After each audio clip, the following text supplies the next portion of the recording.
In this video, we're going to apply our search pattern to a case of small bowel obstruction with closed loop.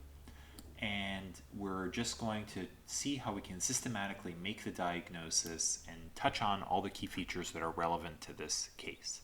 So first things first, we have our reformats up. We're ready to look at this in every plane as needed. As we scroll through, we get down deeper into the pelvis, and immediately we see this isolated loop of small bowel that is distended, fluid and gas filled. And compared to other bowel adjacent to it, it looks like it's significantly more distended. So we already are worried about a caliber change, that we have some kind of obstruction. As we interrogate this more, when we scroll down deeper into the pelvis, we see a sharp transition point right here for this loop of bowel. And then when we come around the other side, if you were to trace this loop of bowel all the way to the other side, there's another transition point. So as we go deeper into the pelvis, look right here, boom, right there. We have another transition point. These are next to each other. We've essentially reached the threshold for calling a mechanical obstruction, specifically a closed loop obstruction where there's two transition points isolating this loop of bowel on its own.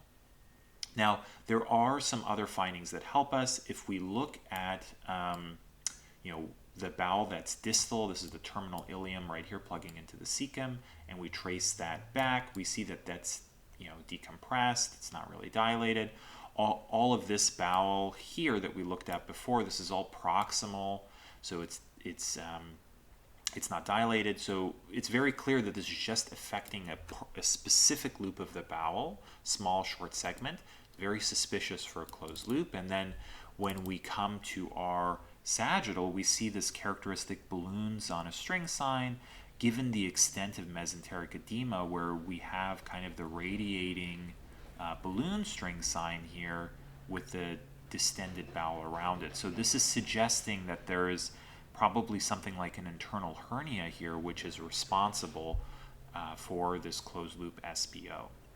And to take things a step further, when we get back to looking at our axial, if we look at the bowel, this is very edematous, ton of mesenteric inflammation, bowel inflammation, indistinct bowel walls.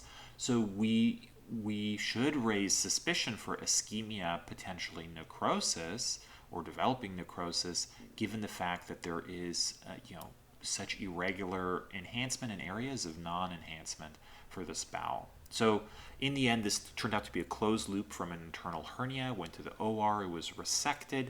There was a short segment of dead bowel, this bowel right here, and they had to make a new anastomosis, but luckily it was caught in an appropriate time frame and the patient had a good outcome.